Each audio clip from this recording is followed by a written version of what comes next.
Boa noite, queridos amigos, irmãs e irmãos do culto do Evangelho da Noite. Muito prazer em recebê-los. Espero que vocês também tenham muita receptividade para a nossa equipe espiritual desse culto, para vocês recebê-los em suas casas.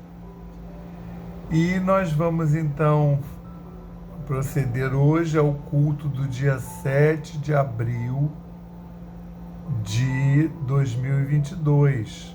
E para começarmos, nós vamos ler aqui uma página do livro Pão Nosso, e é a lição 82, em espírito. Mas, se pelo Espírito mortificardes as obras da carne, vivereis. Paulo, na sua carta aos Romanos, capítulo 8, versículo 13.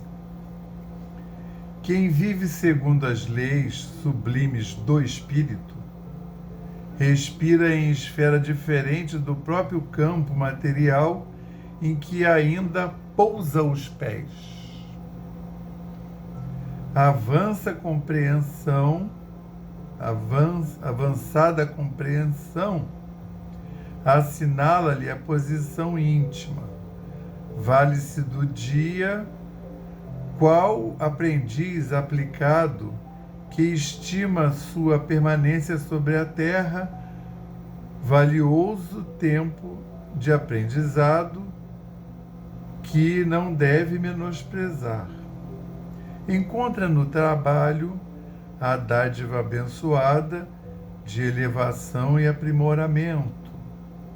Na ignorância alheia descobre preciosas possibilidades de serviço. Na dificuldade e aflições da estrada, recolhe recursos, a própria iluminação e engrandecimento. Vê passar obstáculos como ver correr nuvens. Ama a responsabilidade, mas não se prende à posse. Dirige com devotamento, contudo, foge ao domínio. Ampara sem inclinações doentias, serve sem escravizar-se. Permanece atento para com as obrigações da sementeira. Todavia não se inquieta pela colheita, porque sabe que o campo e a planta, o sol e a chuva, a água e o vento pertencem ao eterno doador. Usufrutuário dos bens divinos, onde quer que se encontre, carrega consigo mesmo, na consciência e no coração, os próprios tesouros.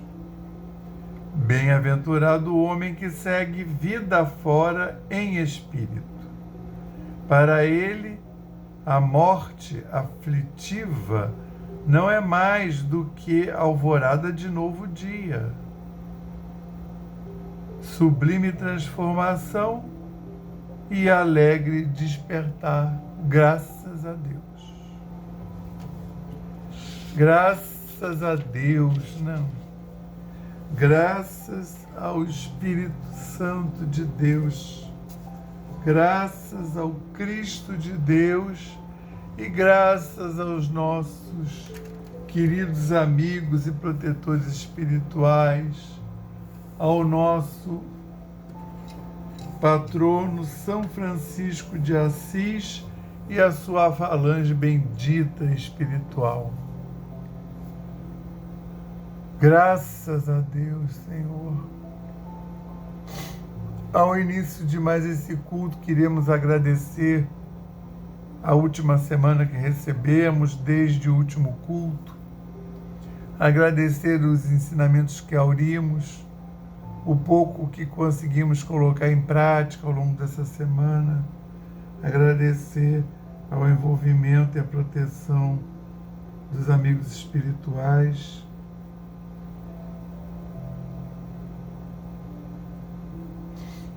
Agradecer por todos que foram beneficiados por esse culto e só nos resta então rogar para que as luzes do Altíssimo possam estar conosco agora nos próximos minutos, durante essa hora de estudo, nos envolvendo, nos abraçando e nos conduzindo, fazendo com que nós possamos dar mais um passinho na direção da nossa metanoia, que possamos renovar as proteções dos nossos templos e dos nossos lares, físicos e espiritual, e que nós possamos então fazer um estudo proveitoso, uma exegese interessante, para que possamos levar para as nossas experiências individuais no mundo, individuais junto à coletividade. Abençoa-nos, Senhor, e dá-nos a permissão para dar por iniciado o culto do Evangelho da noite de hoje, dizendo o lema da nossa casa, paz e fraternidade, e o lema de Francisco, paz e bem, graças a Deus. Então, vamos dar continuidade ao estudo do Evangelho de Marcos, capítulo 7. E nós vamos fazendo o estudo acompanhando mais ou menos o estudo dos sábados. Por motivos vários, às vezes o nosso estudo fica um pouco adiantado ao sábado e às vezes fica um pouco atrasado. No momento nós estamos um sábado adiantados. E eu fiz esse estudo, o último, que foi capítulo 6, do versículo 7 ao 11, que era quando Jesus, instruções aos missionários, primeira parte.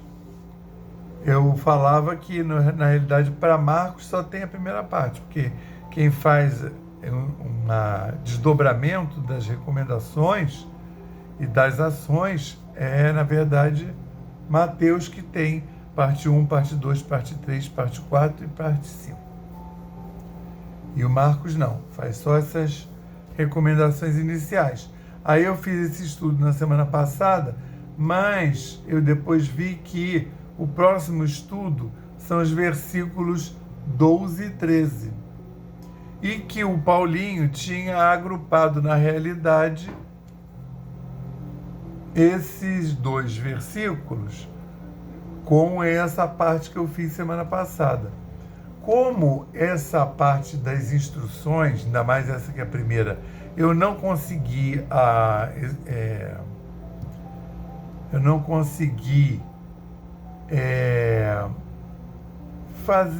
embarcar todos os comentários, né, na semana passada.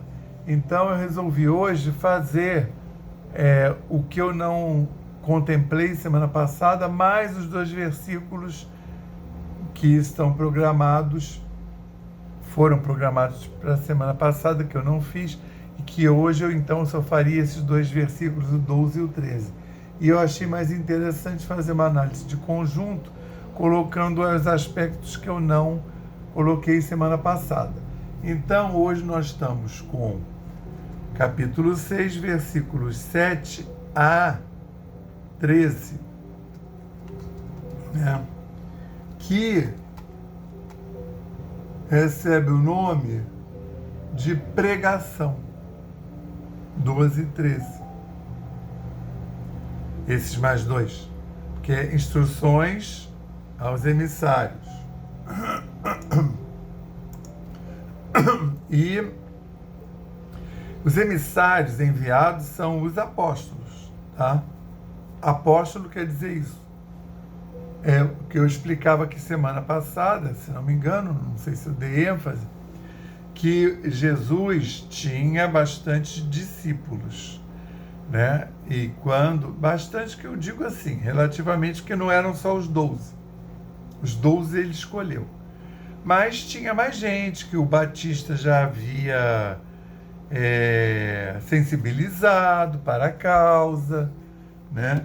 E que eram tantos discípulos do Batista quanto de outros profetas que já vinham preparando a vinda do Cristo. Então, tinha um grupo, né, de talvez alguma coisa entre 100 e 300 de pessoas sensibilizadas que acompanhavam as pregações do Cristo, fora os 12 escolhidos.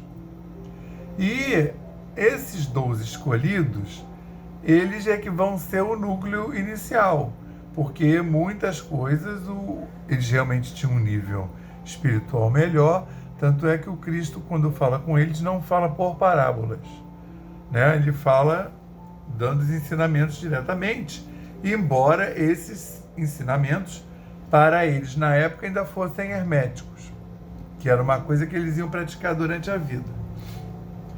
E eu não sei se isso levantou uma estranheza em vocês, porque a gente está no capítulo 6, tá? O Cristo está no início da sua pregação. Tanto é que agora que ele fez, né, começou a fazer milagres, começou a pregar, ia fazer os milagres. Tanto é que ele foi lá em Nazaré, pregou, e aí o povo ainda estava, num primeiro momento, surpreso com a pregação dele, porque nunca tinham visto ele, nem souberam disso, né? Que ele tivesse sido ensinado, né, pelos sacerdotes, o sacerdote tivesse tido acesso às antigas escrituras, e eles ficaram surpresos. Então, o que acontece? Porque é início da pregação, quer dizer, o Cristo na primeira visita nem tinha feito ainda, eles nem contavam, nem esperavam que ele fizesse milagres. Na segunda é que eles já aguardavam os milagres, então isso é início. E eu fico surpreso o seguinte, que as pessoas acham sempre que está tudo pronto, né? E os apóstolos já chegaram iluminadíssimos. E eu sempre chamo a atenção que não, que isso foi uma construção. Foi uma coisa que foi sendo construída no tempo. A evolução deles, a santidade deles, né? É bem verdade que andou mais rápido, até porque estavam dentro da aura do Cristo, uma situação de ensinamento direto, né, com o Filho de Deus. E aí, esses 12, né, eles vão começar a ser enviados, que é o curso prático. Então, o que me espanta é o seguinte, Cristo nem tinha dito muito. Entende? Assim, isso tudo que a gente lê hoje nos evangelhos, as peregrinações, os milagres, as parábolas, isso não estava tudo dito ainda. A gente está no início. Então, quando ele mandou, que essa passagem também tem muito bem em Mateus, quando ele começa a enviar as duplas, e aí eu achava que tinha enviado uma dupla, dava a volta, depois voltava, e não, ele já enviou os 12, as 6 duplas, né? Imediatamente. Então, eles tinham um contato com Cristo, né? Longo, né? De intenso, né? Dia e noite, muitas vezes, e eles começaram a aprender a mensagem. Mas que mensagem é essa que eles estavam sendo conclamados a enviar, né? Tendo em vista que não estava nem vivido, né? Eles não iam propagar um evangelho, né? Porque o evangelho, aí eu diria, os evangelhos não estavam escritos, mas assim, mais do que isso, o conteúdo dos evangelhos não havia sido feito ainda. Então, que eles sabiam o que o Cristo tinha dito. Quando ele os enviou no teste, que era para dizer: o reino do céu está próximo, né? Arrependei-vos. Então, isso é até também muito iniciático, muito hermético. Arrependei-vos do quê? Né? Quer dizer, na verdade, era para eles começarem a se preparar para trocar o Velho Testamento pela Boa Nova. E aí, quando o Cristo faz essa bula, essas receitas, que está mais destrinchado em Mateus, ele, na verdade, ele fala até o que deve ser dito, né? Ele dá a recomendação, né? Que você chega lá e anuncia, né? Então, olha só, por exemplo, em Mateus, que destrincha mais as recomendações, que ele fala, dando-lhes as instruções: não ireis pelas estradas de gentios, nem entrareis nas cidades de samaritano, né? Ou seja, não é o momento de fazer a pregação para os outros povos, as outras religiões, se nem os de casa receberam ainda a boa nova. Então é para ir para as sinagogas. Pondo-vos a caminho, pregai dizendo: está próximo o reino dos céus. Então a pregação era essa. Era que o Filho de Deus já estava encarnado e que ele veio dizer que está próximo o reino dos céus. Mas o que era o quente, na verdade, nesse momento? Que não parece. Não era tanto falar, era evidenciar e provar. E provar como? Fazendo os sinais. Os sinais eram feitos como? Ou você recitava o Velho Testamento, mostrando que tinha conhecimento, principalmente no caso de Jesus, que ninguém tinha visto ele se instruindo. Eu digo dos principais do templo, né? O sumo sacerdote, etc. E os sacerdotes, que são ligados aqui, sumo sacerdote, sacerdote, à sinagoga. Então, ele faz a prescrição do que podia ser feito também, que é o poder que ele está imbuindo. Então, nesse primeiro momento, mais importante do que falar era provar e era fazer os sinais, que aí, nesse caso desses apóstolos, que era a maioria iletrados e pescadores, não era ficar falando ou fazendo arguições de Velho Testamento, era chegar lá e fazer sinais físicos, de milagre, né? De poder, como se dizia na época. Então ele fala: curai os enfermos, ressuscitai os mortos, limpai os leprosos, expeli espíritos desencarnados, às vezes aparecem espíritos sujos, de graça recebestes e de graça dai. Isso era muito importante, principalmente ali no início, que eles poderiam ficar cheios de si. Olha, estamos executando milagres, né? Então nós temos direito de receber, né? Até de cobrar. Tem direito de receber os subsídios para continuar a caminhada da pregação. E aí ele fala: não vos provereis de ouro, nem de prata, nem de bronze, nem em vossas cinturas, nem de alforjes para a jornada, nem de 2 túnicas, nem de sandálias, nem de bordão. Mateus diz que pode levar o bordão e uma sandália. Pois é digno operar de seu sustento. Que é, na verdade, o preceito, que depois vai aparecer: procurai o reino dos céus e tudo mais será dado por acréscimo. Então, aqui começa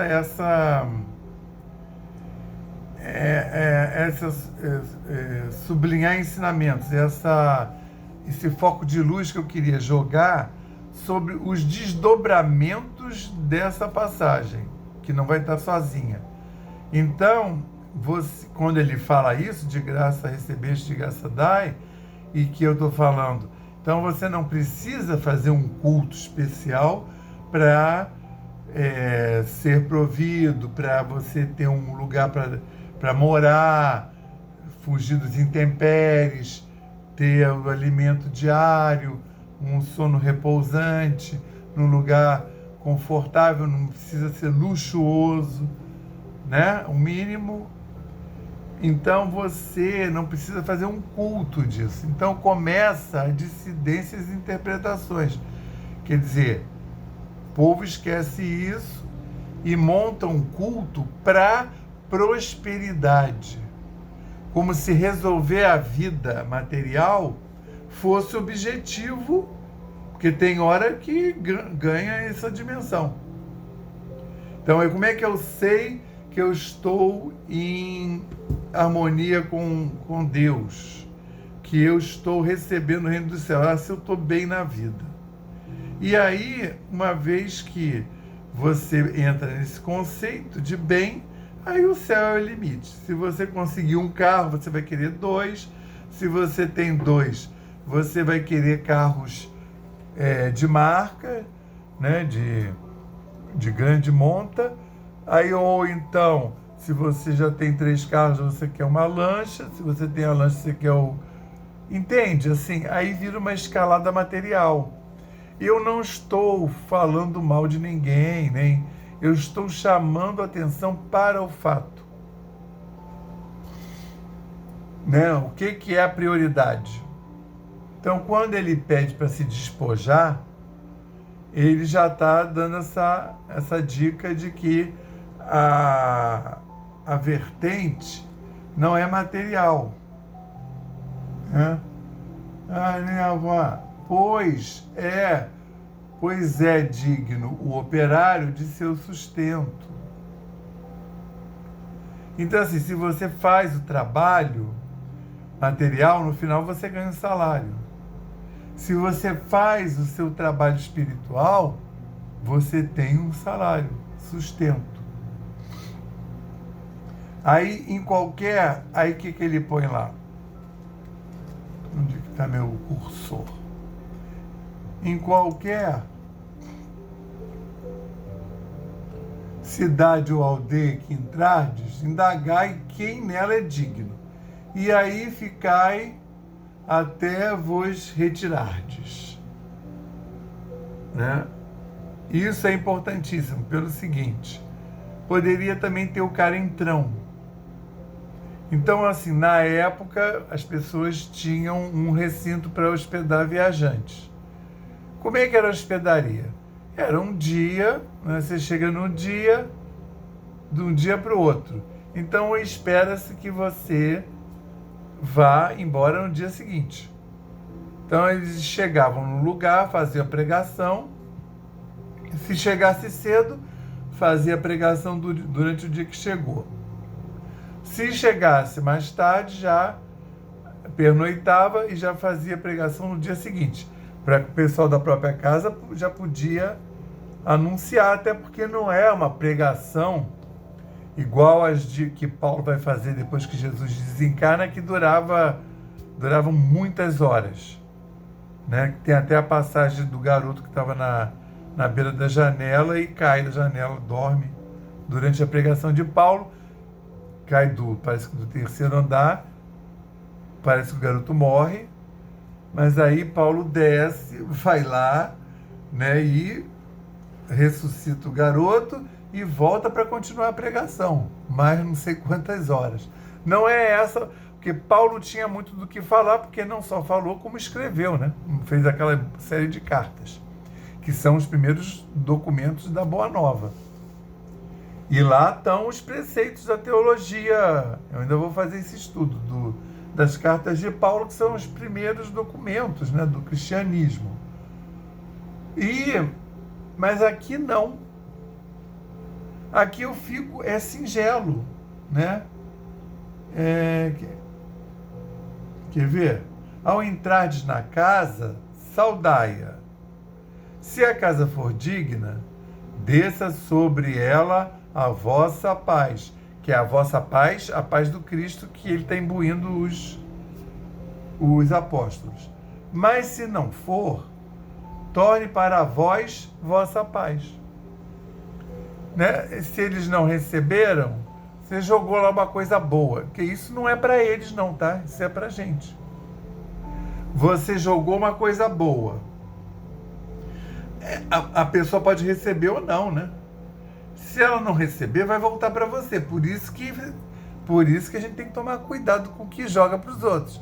Porque se você jogou a coisa boa e a pessoa não recebeu, vai voltar para você. Se você jogou uma coisa ruim para a pessoa e a pessoa é uma pessoa sintonizada, antenada, com os bons parâmetros e as boas vibrações, possivelmente ela não vai receber.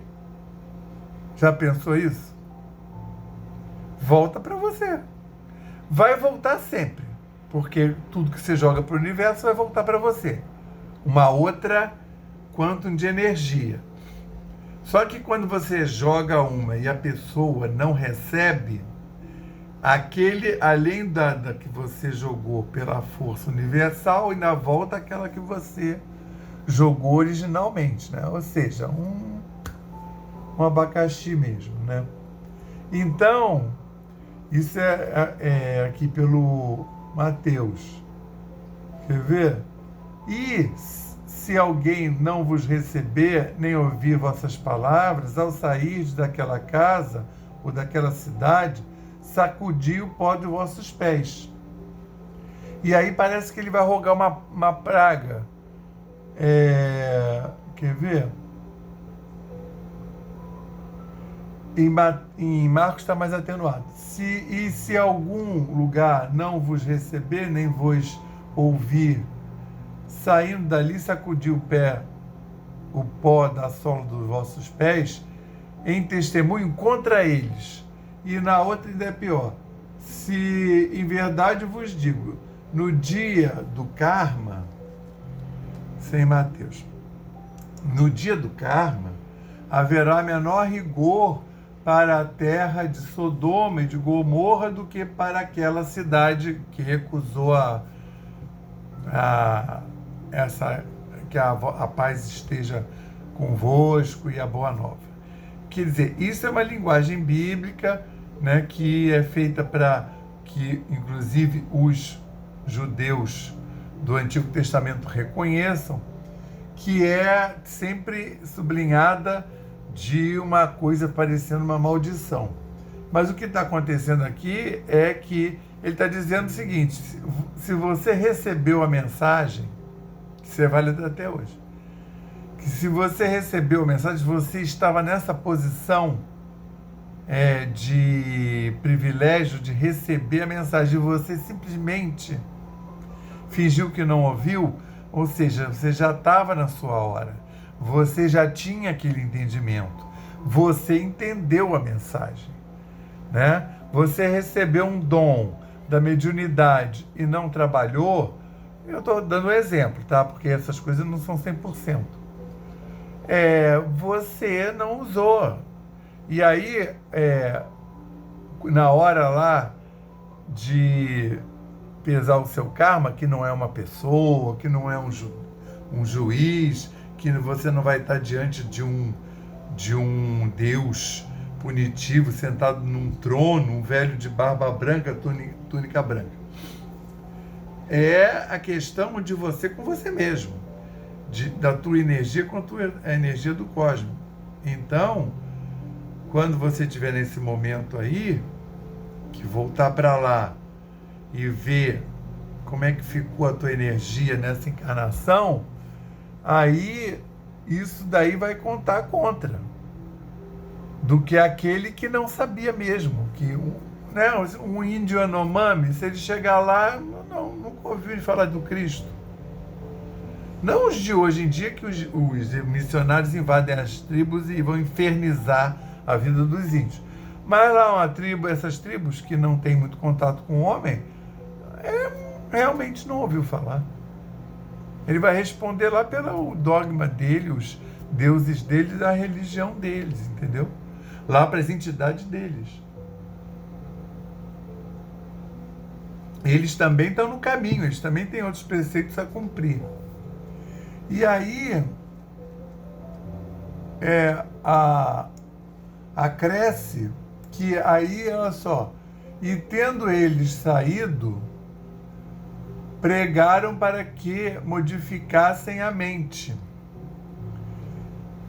Entendeu? Assim, a paz de Deus, a paz do Cristo esteja convosco, o reino de Deus está próximo, se preparem, né, para uma nova mensagem, uma boa nova. Então, isso é dito na palavra esquisita, arrependei-vos. Quer dizer, na verdade, não tinham nada que se arrepender em princípio. Eles professavam o Velho Testamento e, como é que chama? Preparem-se para receber uma boa nova e fazer a transição. E expeliam, aí também vai aparecer na volta deles, quando eles voltam, aqui já está dizendo, o Marcos já está dando uma adiantada, que eles expeliam muitos espíritos desencarnados, ungiam com óleo muitos enfermos e os curavam, que é justamente a pregação, que é os versículos 12 e 13. Então, o que acontece? Cristo, na hora que ele fala, vai lá, expulsa o espírito ruim, faz o coxo andar, etc., ele está imbuindo-os com os dons do Cristo, que vai ser diferente, mas o efeito é o mesmo. Lá em Atos dos Apóstolos, o Cristo não vai estar mais na Terra, o Cristo vai fazer o curso para sacramentar a unção deles, eles vão receber o Espírito Santo e aí vão começar a atuar com a força do Espírito Santo. Assim, para efeito de quem está vendo, é a mesma coisa. Eles vão, inclusive, fazer os milagres. O que eu venho chamar a atenção? As religiões, chamadas pentecostais, elas pegam daí em diante. Então, assim, os evangélicos tradicionais pegam isso daí. Então, eles querem fazer a unção, eles querem fazer esse rol de coisas aqui, né? Que está listado, que é expulsar os espíritos, curar os enfermos, fazer o cego enxergar, né? Ressuscitar os mortos, limpar os leprosos, expelir os espíritos desencarnados, entendeu? Curar os enfermos. Então eles pegam isso daí como se essa fosse a missão. Assim, eu não preciso me melhorar, né? Não jogar, não fazer fofoca dentro da igreja, não fazer armação e falso testemunho para as pessoas odiarem a irmã, entendeu? Estou falando da igreja porque eu estou falando de evangélicos e pentecostais, mas isso vale para todos os outros cultos cristãos e não cristãos.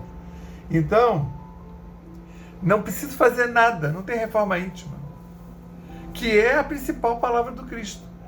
Aí eles pegam a coisa fenomênica, eles querem fazer aquele culto, sai em nome de Jesus, e eles, em algumas linhas, eles querem exorcizar a síndrome de Down. Então eles acham, seguindo aí, isso aí ao pé da letra, que aí isso é um outro problema, né?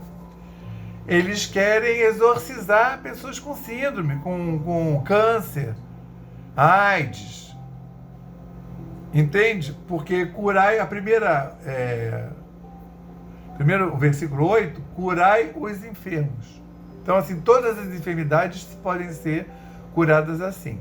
Aí eles se pegam nisso e são os evangélicos, algumas linhas.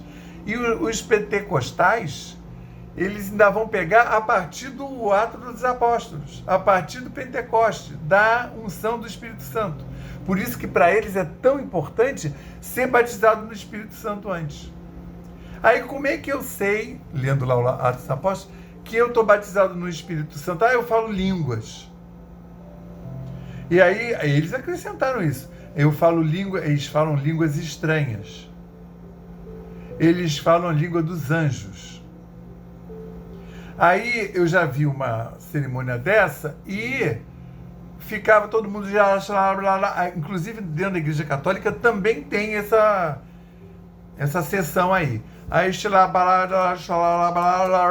aí eu perguntei, mas vem cá, um entende o que o outro está falando? Ah, não, porque são línguas estranhas, língua dos anjos. Aí assim, se você ler lá Atos dos Apóstolos, eles falavam, saíram falando, pessoas humildes, pescadores, mas eram as línguas estranhas a eles, pescadores. Mas quem estava ouvindo entendia. Porque é como se você tivesse num grupo, tivesse alemão, francês, italiano, japonês, e na hora da pregação, cada um ouvia na sua própria língua. Eram estranhas aos que estavam falando. Eles não tinham sido aprendido aquelas línguas. Mas era para eles pregarem sem ter problema, o dom da palavra, né? Sem ter, além da inspiração, sem ter problema de tradução. Coisa que vai acontecer depois com Paulo. Paulo falava bem grego. E aí ele vai lá para o mundo grego e ele convence, porque ele vai falar na língua. Né? Ele foi educado por Gamaliel, com todo o Antigo Testamento, o pai dele era grego. Então ele fala bem vários idiomas. Ele fala grego, ele fala aramaico. Então é uma coisa muito poderosa. Porque, e aí não é o dom do Espírito Santo, é um dom dele, a aquisição dele. E aí os irmãozinhos querem pegar inclusive assim, já jogaram os evangelhos para quê? Pentecostal. Para que evangelho? A gente pega daqui em diante do Atos dos Apóstolos, que vai imbuí-los disso aí, esse mesmo rol. E é o que vai acontecer, porque você só consegue chamar a atenção para a mensagem através dos milagres. Aí eu te pergunto, mudou alguma coisa? Como é que a sessão fica cheia? Entendeu? Até hoje o povo não assimilou que estudando é que você pavimenta a sua estrada. Né? Demora, mas você tem que lutar com você mesmo, né? Não contra você mesmo, é a favor de você mesmo, mas você tem que lutar com você. E é uma coisa custosa. Então agora a gente vai passar para o nosso maravilhoso passe fluídico terápico, nos colocando de forma bem, confortáveis, né? Eu não recomendo deitar, porque pode correr o risco da pessoa dormir. Mas aí também, se dormiu, vai receber o passe igual da mão dos seus mentores espirituais, tá? Então, elevemos mais uma vez os nossos pensamentos ao Pai e confiemos. Nós pedimos ao Cristo para que possam os nossos amigos espirituais, juntamente com os protetores de cada um aqui presente, realizar através deste passe fluídico terápico o tratamento particularizado de acordo com as necessidades que cada um apresenta. Que seja suavemente depositado em nosso corpo fluídico, mental e físico o remédio advindo das camadas superiores da vida, tão bem preparados por corações amorosos para nos atender. Rogamos ainda que os benefícios deste passe se estendam aos nossos lares, envolvendo de forma carinhosa nossos familiares, parentes e amigos, proporcionando-lhes igualmente tratamento eficaz. Intimamente pedimos forças para desenvolver em nós coragem, discernimento, paciência e bom ânimo em nossa lida diária, nos colocando agora na posição de receptores abertos à boa influência do alto. Alentando a nossa consciência de que somos seres oriundos e viventes no universo de Deus. Agradecemos a nossa coexistência com o nosso próximo e a atual reencarnação que nos colocou em contato com os elementos indispensáveis às nossas necessidades de evolução, rogando inspiração para que possamos aproveitar a oportunidade da mesma para exercitar o perdão e a busca sincera pela harmonização íntima, sem deixar de atender aos reclames da lei de progresso e evolução. Finalmente pedimos equilíbrio moral e emocional, inspiração nos padrões do Evangelho para que possamos solucionar com os nossos esforços os problemas que nos envolvem, resignação positiva sem estagnação, compreensão para agir com amor, ação, sem ser subserviente, proteção, forças para manter a vigilância e disposição para realizar a nossa reforma maior, graças a Deus. Graças a Deus, graças ao Cristo de Deus, graças ao Espírito Santo de Deus e graças ao nosso patrono, São Francisco de Assis e sua falange maravilhosa, graças à egrégora da Aliança da Fraternidade e do culto do Evangelho da Noite, queremos agradecer mais essa oportunidade de estarmos juntos, envoltos nessa vibração maravilhosa e mais do que isso, de termos recebido em casa o culto do Evangelho da Noite, participando dessa verdadeira catedral ampliada da fé que possibilita com que a ação do culto no lar possa se expandir de forma a chegar a todos esses nossos queridos amigos e companheiros de jornada, aqueles nossos familiares, da nossa família consanguínea e da nossa família harmônica e espiritual.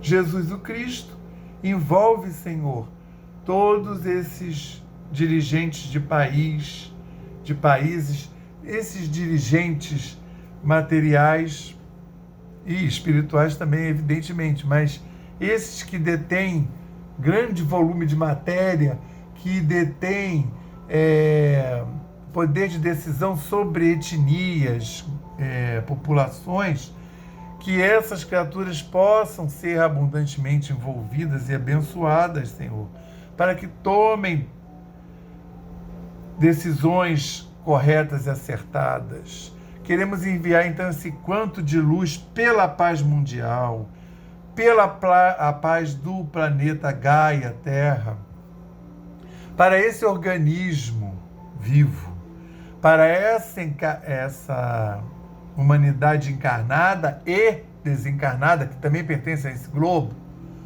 para toda essa espiritualidade trabalhadora que também está fazendo o seu desenvolvimento junto aqui nesse planeta, que pertence a esse planeta, né? Mesmo os missionários estão ligados aqui.